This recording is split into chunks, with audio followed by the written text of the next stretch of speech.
नमस्कार, आप देख रहे हैं फाइनल पोस्ट पुरुषोत्तम के साथ। बिहार की धरती राजनीतिक पार्टियों के लिए भाग्य विधाता का काम करती है। सारे पार्टी, जितने भी पार्टी हैं, राष्ट्रीय स्तर की पार्टी हो, छोटे छोटे दल हो, सभी दल बिहार के चुनावी मैदान में कूदने के लिए तैयार हैं।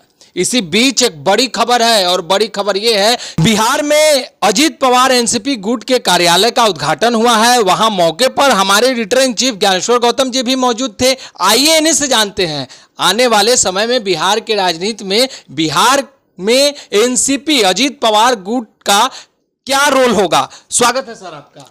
धन्यवाद पुरुषोत्तम।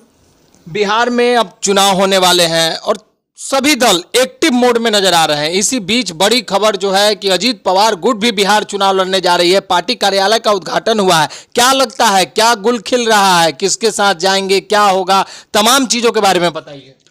देखिए पुरुषोत्तम, एक चीज़ तो मैं आपको बताऊं कि ये बात सच है कि एनसीपी इस बार अपनी पूरी ताकत के साथ अपनी उपस्थिति बिहार के राजनीति में दर्ज करेगी।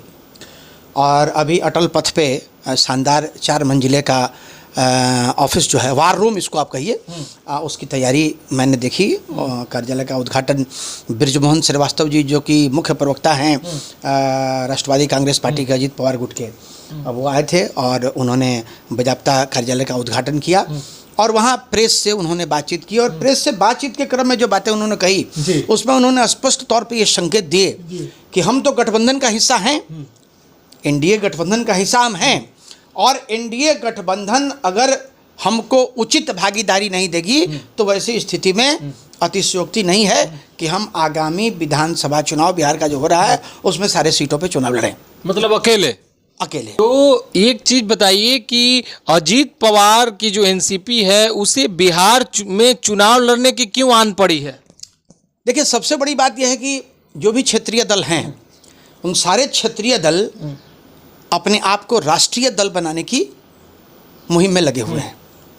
क्योंकि सब कोई चाहता है कि हम पे जो क्षेत्रीयता का एक स्टाम्प लगा हुआ है, स्टाम्प से हम मुक्त हों।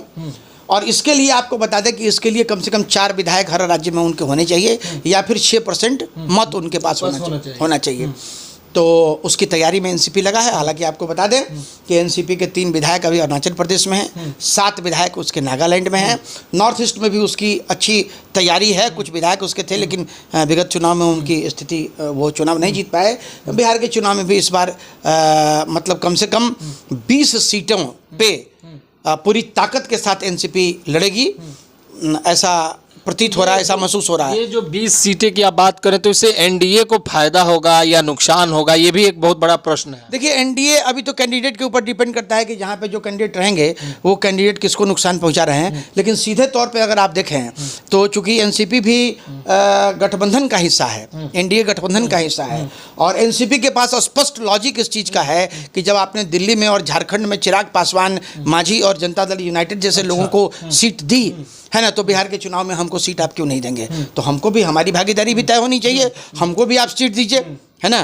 तो मुझे लगता है कि या तो अब एनडीए गठबंधन सीट ऑफर करेगी राष्ट्रवादी कांग्रेस पार्टी को, या राष्ट्रवादी कांग्रेस पार्टी अपने बूते पे चुनाव लड़ेगी। इसकी तैयारी, पूरी तैयारी चल रही है। और जिस तरीके की स्थिति हम लोगों ने देखी, बृजमोहन श्रीवास्तव जी ने जिस तरीके से चीज़ों को संबोधित किया और कहा, वक्फ बोर्ड पे भी उनसे हमारी बातचीत हुई, तो वक्फ बोर्ड के इशू पर उन्होंने कहा कि देखिए, हम सरकार के चूँकि साथ हैं, तो सरकार का जो समर्थन, सरकार ने जो अमेंडमेंट उसमें किया है उसमें हम उसके साथ हैं। लेकिन बावजूद इसके मामला चूँकि कोर्ट में चला गया है, तो कोर्ट का जो आदेश होगा उसके लिए हम उसमें उसके साथ हम खड़े रहेंगे। बावजूद इसके हमारे किसी भी अल्पसंख्यक साथी को अगर ये लगता है कि उसमें कोई त्रुटि रह गई है, तो वो हमारी दल से संपर्क कर सकते हैं। हम उनकी आवाज़ बनेंगे और आवाज़ उठाएंगे। दूसरा एक चीज़ और भी आपको बता दें, एक बहुत महत्वपूर्ण बात यह है कि एनसीपी इस बार अपने मैनिफेस्टो में पत्रकारिता को संवैधानिक दर्जा मिले, इसकी भी चर्चा करेगी। ये बहुत बड़ी बात है। आपको पता है कि इस मुहिम में करीब पिछले 7 वर्षों से हम लगे हुए हैं। तो ये पहला मौका होगा जब कोई राजनीतिक दल अपने मैनिफेस्टो में इस चीज़ को घोषित करेगी कि भाई, अगर हमारी सरकार आती है तो हम पत्रकारिता को कॉन्स्टिट्यूशनली रिकॉग्नाइज करेंगे, उनको संवैधानिक दर्जा देंगे। मतलब इस तरह की भी तैयारी चल रही है। एक महत्वपूर्ण सवाल है, एनडीए बहुत बड़ा कुनवा है, उसमें तमाम छोटे बड़े दल जुड़े हुए हैं। तो उपेंद्र कुशवाहा का भी दल है, चिराग पासवान का है, जीतन राम मांझी का है। सीट शेयरिंग की जो बात है उसमें देखने को मिल रहा है कि कुशवाहा की सीट की बात की जा रही है कि डबल डिजिट का सीट नहीं मिलेगा, 5, 6, 7, 8 सीट पर ही ये लोग सिमट जाएंगे, इतना ही सीट मिलेगा। आप 20 सीटों की तैयारी करने की बात कर रहे हैं एनसीपी के द्वारा, तो 20 सीटें तो नहीं मिलेंगी। देखिए, हमारा 20 सीटों पे हमारी तैयारी है। अब गठबंधन हमको कितने सीटें देती हैं, ये तो बात की बातें होती है, जैसा कि बृजमोहन जी ने बताया।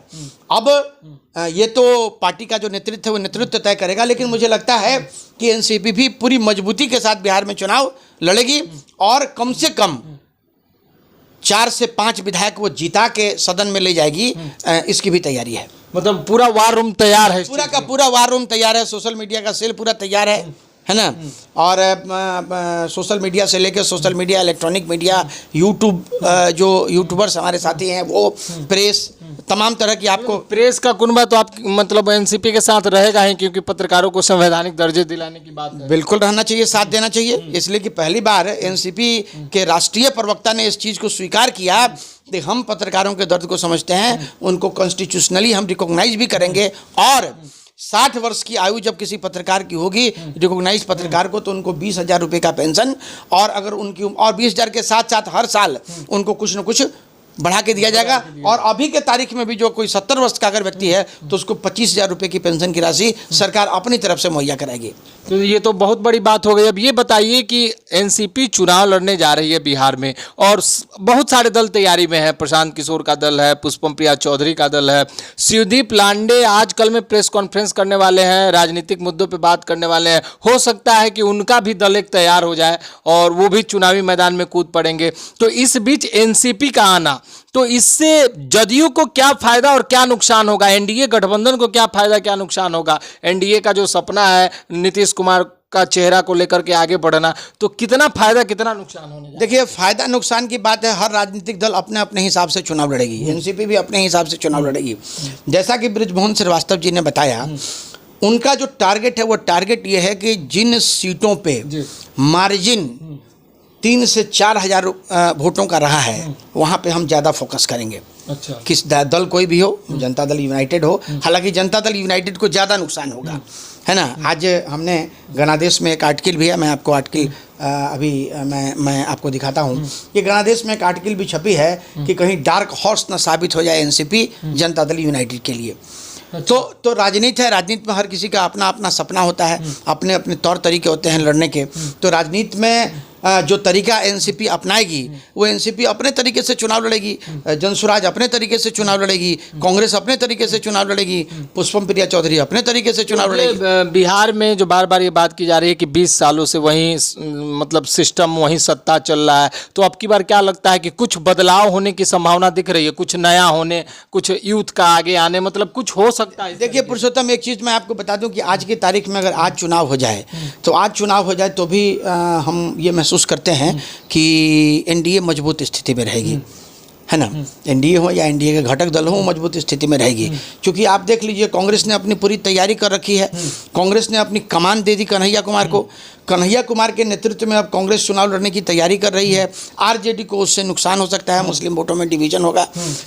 बाकी पुष्पम प्रिया चौधरी हों, ये जनसुराज हों, राष्ट्रीय जनता दल के लोग हों, जनता दल यूनाइटेड के लोग हों, सब लोगों की अपनी अपनी स्ट्रेटेजी, अपने अपने स्ट्रेटेजी के हिसाब से तैयारी अपनी कर रहे हैं। लेकिन एनडीए गठबंधन अभी मजबूत स्थिति में अवश्य दिखता है। चलिए, बहुत बहुत धन्यवाद सर आपका। तो जैसा कि आपने देखा कि सिर्फ बिहार के वो छोटे बड़े दल ही नहीं, महाराष्ट्र का भी एक बहुत बड़ा दल बिहार के चुनाव मैदान में कूदने को तैयार है। आगे क्या कुछ होगा, कितने सीटों पर ये पार्टी जो है फाइट करेगी और इसके क्या परिणाम होंगे, ये बिहार चुनाव में देखना बड़ा दिलचस्प होगा। बने रहिए आप हमारे साथ, देखते रहिए फाइनल पोस्ट। बहुत बहुत धन्यवाद।